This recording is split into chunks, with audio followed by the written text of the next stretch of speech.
Goku आखिरकार void के realm से बाहर आ गया और अब वो एक एंजल बन चुका था, वो भी मदर जीनो की ताकत की वजह से, जिसने अपनी जान उसके लिए कुर्बान कर दी थी। उसकी पवित्र रोशनी, होली लाइट ने सारे यूनिवर्सेस को जला दिया, एकदम रोशन। लेकिन जैसे ही वो नजर आया, सब एंजल्स ग्रैंड प्रीस्ट के हुक्म पर जमा हो गए, उसको घेरने के लिए, ताकि वो इंटरफेयर न कर सके। वहीं गॉड्स ऑफ डिस्ट्रक्शन अर्थ को मिटा देने की तैयारी कर रहे थे, लेकिन गोकू की रोशनी ने उनके दिलों में खौफ भर दिया। जो सीन बना वो शानदार था। सदियों से ज्यादा एंजल्स अनंत प्रकाश के आसमान में खड़े थे। उनकी नजर गोकू पर टिकी थी और गोकू एक अकेला खड़ा, इतनी शांति के साथ जैसे हर चीज उसके हाथ में हो। उनके चेहरे पे नफरत थी, पर साथ ही हैरानी भी। एक एंजल सीने में कुछ बोलने लगा, विस्पर्ड, उसकी एनर्जी अलग है, न इंसानी न सीधा साधा एंजेलिक, उसकी एसेंस ही बदल गई है। किसी और ने हैरानी में मरमर किया, उसके माथे पर जो सिंबल है वो हमारी दुनिया का नहीं, न किसी एंजेलिक रैंक का, ये फॉर्म कहां से आया? फिर फ्रंट रो से एक एंजल आगे बढ़ा, बिंदास, सबसे स्ट्रॉन्गों में से एक।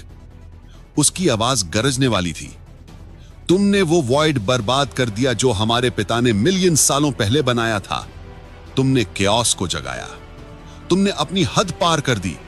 तुम्हारा सजा तुम्हारी खुद की निवास का अंजाम होगा।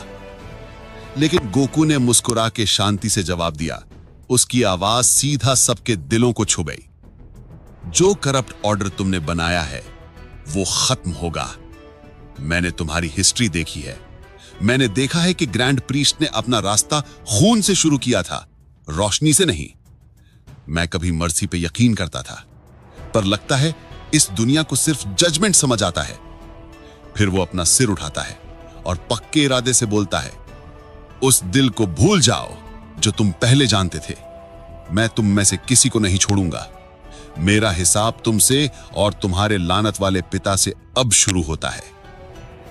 उसके अल्फाज ने स्पेस की बुनियाद को हिला दिया।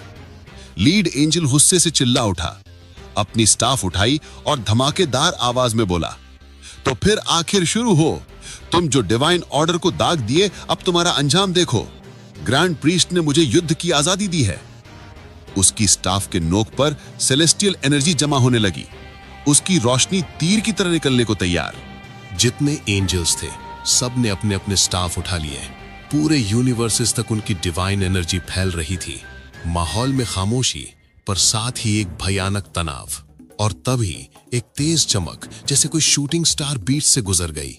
अगले ही पल वाडोज उन सब के बीच आ गई। वो गोकू के सामने खड़ी थी, हाथ आगे बढ़ाया हुआ, पूरी हिम्मत के साथ, पर आवाज गुस्से से कांप रही थी।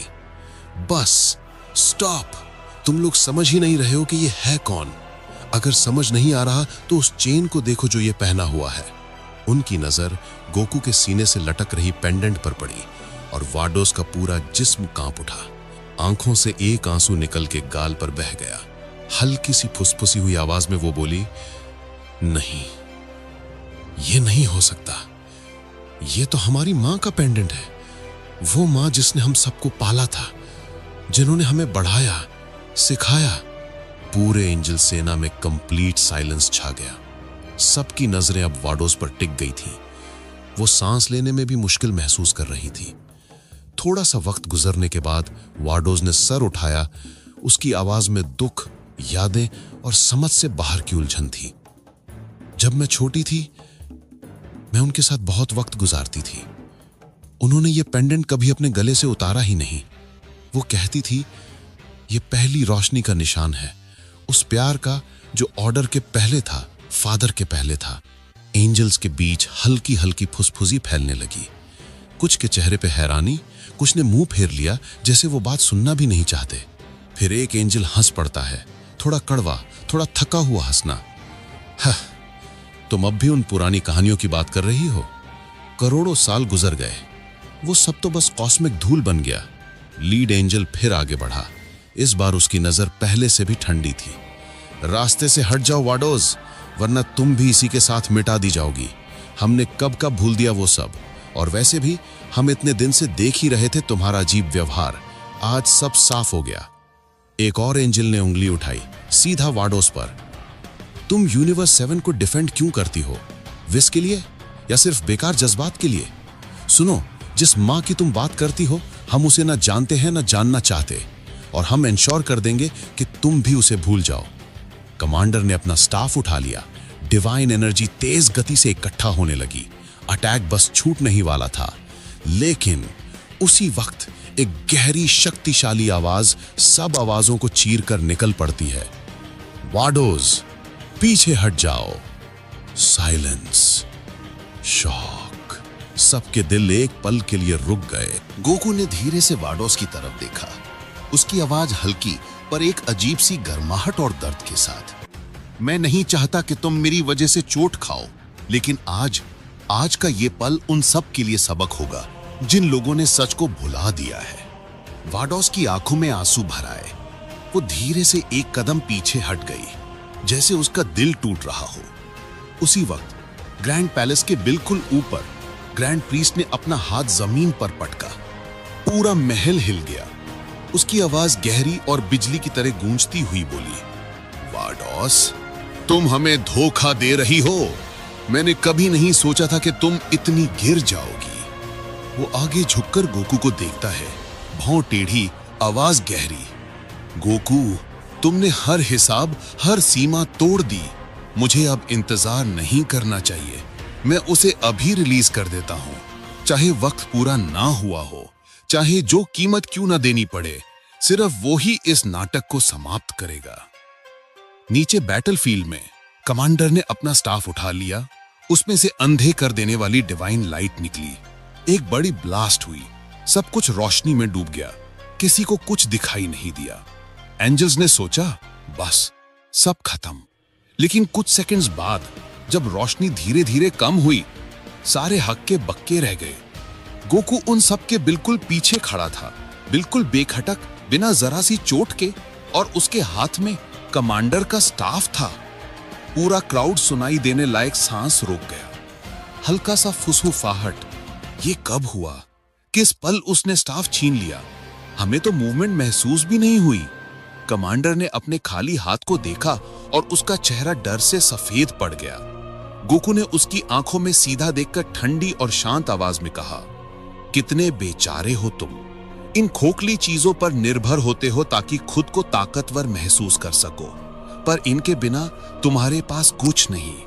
फिर गोकू ने स्टाफ को हल्का सा दबाया और वो धड़ के टूटकर राख बन गया। एक मौत जैसी खामोशी छा गई। फिर कमांडर जोरदार चीख के साथ भागा। उसकी स्पीड इतनी तेज कि आसमान भी फट गया लगता हो। सबने उस पल की तरफ आंखें जमा कर देखी। एक बड़खड़क धमाका हुआ। इतनी तेज रोशनी की सबको आंखें बंद करनी पड़ी। धूल और धुंध धीरे धीरे बैठी, और जब सबने देखा, गोकू वहीं खड़ा था, बिल्कुल वैसा का वैसा, लेकिन उसके चेहरे पर हैरानी थी। कमांडर गायब था। एक एंजल ने हिचकिचाते हुए कहा, ये क्या? उसने तो उसको छुआ भी नहीं। खुद गोकू ने सोचा, मैंने अटैक भी नहीं किया, फिर वो मिट कैसे गया? तभी स्पेस में एक अजीब तेज चुभने वाली रोशनी फैली। वो रोशनी सारे आसमान को खा गई। उस रोशनी के बीच से किसी अजीब और अनोखे रूप का एक आकार उभरने लगा। ना वो ग्रैंड प्रीस्ट था, ना कोई पहचाना हुआ एंजल। ये कोई नया, कोई असाधारण, कोई भयानक रूप था। कुछ ऐसा गहरा, पुराना और एक साथ अंधेरा, वही महसूस हुआ। रोशनी बढ़ती गई जब तक वो आकर पूरी तरह सामने ना आ गया। उसका चेहरा 2 हिस्सों में बट गया था, आधा तेज रोशनी, आधा गहराई का अंधेरे का साया। फिर उसने बोला, आवाज में ठंडक और थोड़ा सा थिएट्रिकल फ्लेयर के साथ, माफ कीजिए अगर मैंने आपको थोड़ा डरा दिया। मुझे बस ग्रैंड एंट्रेंसेस पसंद हैं जो मेरी उपस्थिति के लायक हों। उसके अल्फाज का एको पूरे रेल्म के बैलेंस को तोड़ता सा लग रहा था। एंजल्स के चेहरे शौक और घृणा से मुरझाने लगे। उसकी हिम्मत पर सब हैरान। गोकू खामोशी से खड़ा था, अस्टोनिश्ड, बिल्कुल स्टन्ड। उस बीइंग में कुछ अजीब था, एक फोर्स जो कभी भी उसने फील नहीं की थी। वहीं अर्थ के बैटलफील्ड पर गॉड्स ऑफ डिस्ट्रक्शन फ्रीज हो गए। डर और क्रोध से उनकी नजरें एक जगह थी जो अभी अभी उन्होंने देखा था।